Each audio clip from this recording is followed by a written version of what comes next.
Ladies and gentlemen, welcome back to Driven Wyld. Today we are talking about how gig work is destroying a Canadian city's hard-fought wins. So recently I got an email from one of my subscribers, Bike Wizard. Thank you so much for emailing me about this and making this video possible. Now, I'm gonna be clear, I don't know much about the Canadian markets and how things go out there, so I'm gonna be giving my perspective from the perspective of the obvious ignorant American I obviously am. So with that said, we are talking about everything that's being said in this email, how it actually is for Doordash, UberEats, and Grubhub drivers and customers. I'm sorry, we're talking Canada, skip the dishes, and everything in between. So with that said, let's get started. Hi, Driven. Okay, I feel like that was just a Canadian way of saying driven, but okay. There's a situation here in Canada that is unique. The government's opened up the right for colleges and universities to welcome any number of foreign students. Whereas there was a cap, a bunch of barely legitimate schools, I can't say scamming because that would cause legal issues, opened up to offer degrees that cost an arm and a leg in 1 year alone. 1.5 million foreign students were allowed in.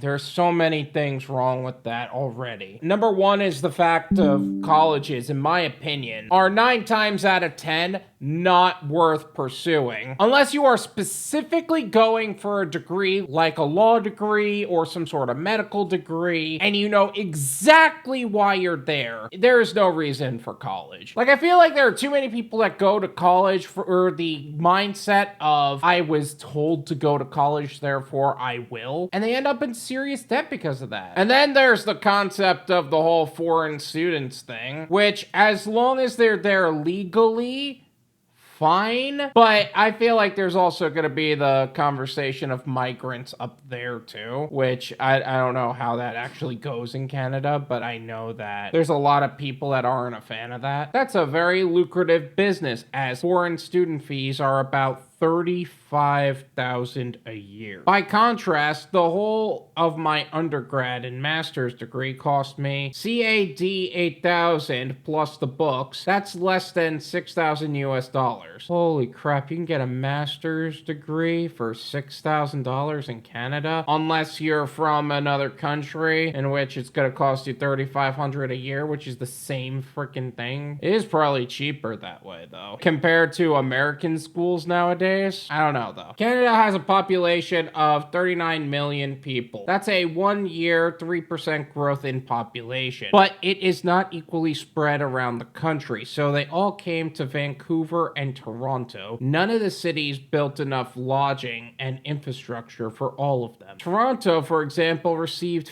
526,000 such students. It used to welcome about 30,000 a year in 1 year alone. And the same number keep coming in every year. The extended city had a prior population of 5.5 million. That is a 1 year 10% growth. This has caused a huge rise in rent because nobody built apartments for that many people, and homelessness, theft are now huge issues. A single bedroom basement apartment with a hot plate for a stove now goes for USD $1,700 a month, and every dump now has a waiting list. Sounds like a lot of the problems that people talk about in Florida, actually. A lot of people have a problem with people from New York and California moving to Florida because financially it makes sense, right? Because you're actually keeping all the money you made, and that was a big deal for remote work. Now, everything got really expensive down here, and all the people that were here are moving away, and some of the people that migrated here are moving back up, or literally anywhere else, because they'd rather not deal with the nonsense. Or at least in some cases, just move to a cheaper part of Florida. When people come here, they need to show a proof of assets. And in some countries, instead of having the required tens of thousands of dollars in the bank in one's name, people could buy a few $100s of fake documents showing proof of assets. So a lot of these people now do gig work to live. So many people joined in that orders at 50 to 80 cents a mile are now the standard offer. Yikes. I was wondering how this was gonna tie into gig work, but I guess that makes sense. If everything is so expensive, you start doing gig work to make up for it. And now people aren't even tipping in Canada, and who knows how many people from how many different countries are just moving there and not tipping because it just wasn't their culture. Even though I don't really think that's an excuse, that is the reasoning some people use. I have been part of the fight to get bike lanes in major cities here. When I grew up, there were none at all. Now they are expected. The death toll of cyclists has dropped significantly as well. But as usual, motorists are extremely upset, not realizing that if all the cyclists drove a car, traffic congestion would be significantly worse than it already is. Yeah, but here's the thing too.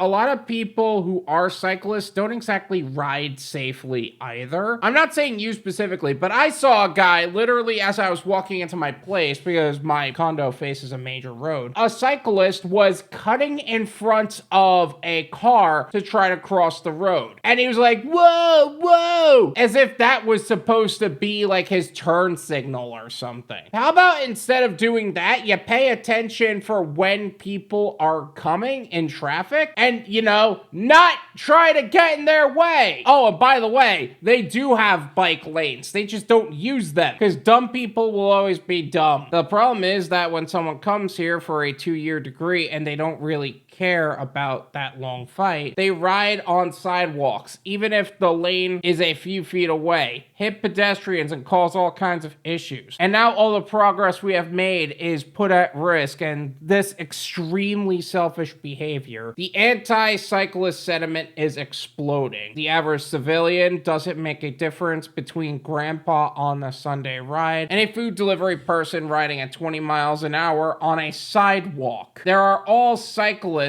In fact, the number of deaths by driver-bike collision is 4 times higher than a year ago. We had as many deaths by mid-March 9th as we had the whole previous year. Yeah, that's kind of the problem. All of the times in which that I am normally mad at cyclists is when all of the touristy people come out. But there's also people that live here that feel an undying need to ride their bikes in not the bike lane, or ride their bikes in such a way to where it's in our lane. There's a bike lane for a reason. Like, you fought for that in your country. You see that people don't respect that. They still feel an undying need to use the sidewalks or go in the main road, and then be upset when they inevitably screw other people over. Oh, but the driver's the crazy one because he was the one who ended up in the accident with the cyclist. Forget the fact that the cyclist tried to cut the driver off while they were in front of them. That makes no sense. So I do think that there needs to be rules for cyclists that they need to adhere to as well. I don't care what other country they're from. They moved to your city for any extended period of time. They should be following the rules. Especially since you're doing this. Yes, I see the next line.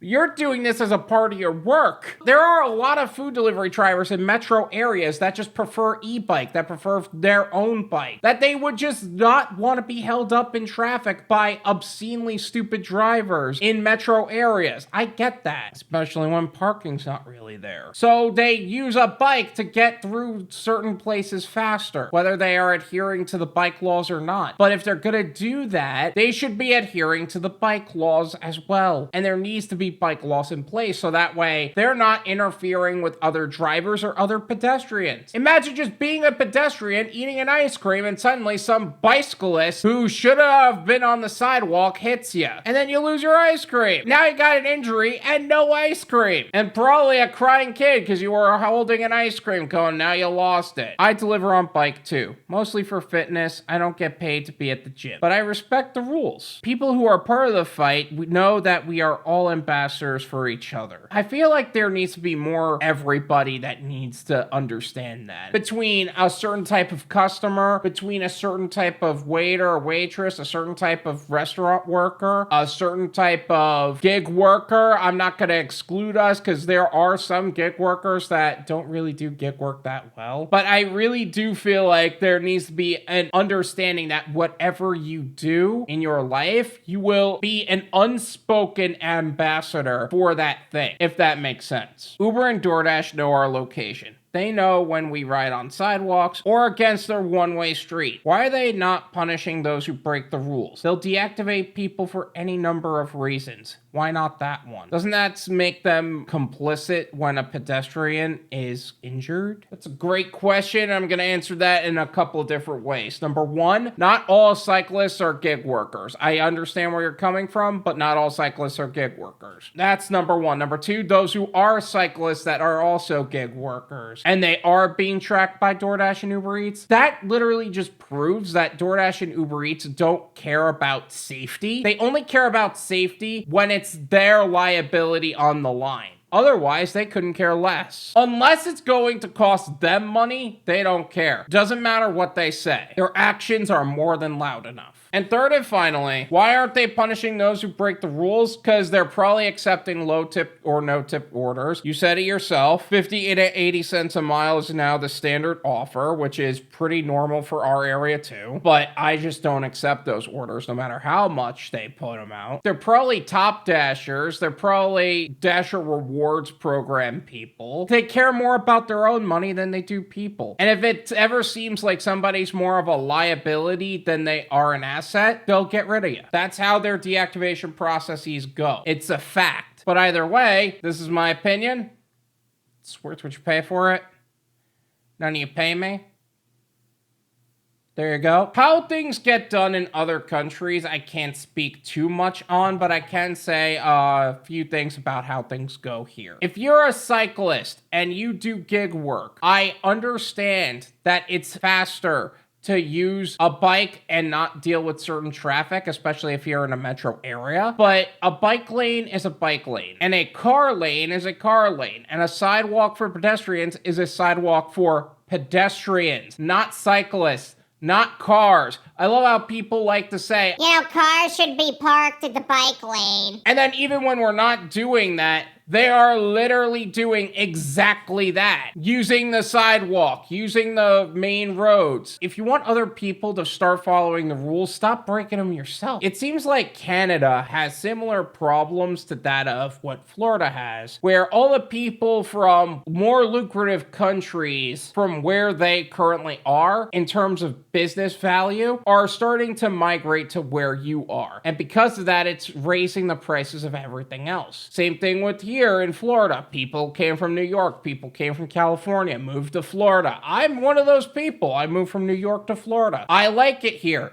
Some of those people are running away again or moving to another state. Who knows? But either way, they're changing how they do things. Maybe they just can't handle the hurricanes anymore. Maybe they can't handle the rain. Who knows? Either way, I hope things get better. I hope things are better for the gig cyclist community in Canada, as well as those in other metro areas, because safety is one of those subjects, among others, that is literally only going to be really fought for by you and you alone, because no one is looking out for your safety more than you. If you guys also would like to email me about something, my email is drivenwyld@gmail.com. Feel free to email me there, and who knows, maybe I'll get a shout out in a video as well. Thank you so much for watching. I really appreciate it. As always, make sure to hit the like button, subscribe if you're new, and I'll see you guys next time.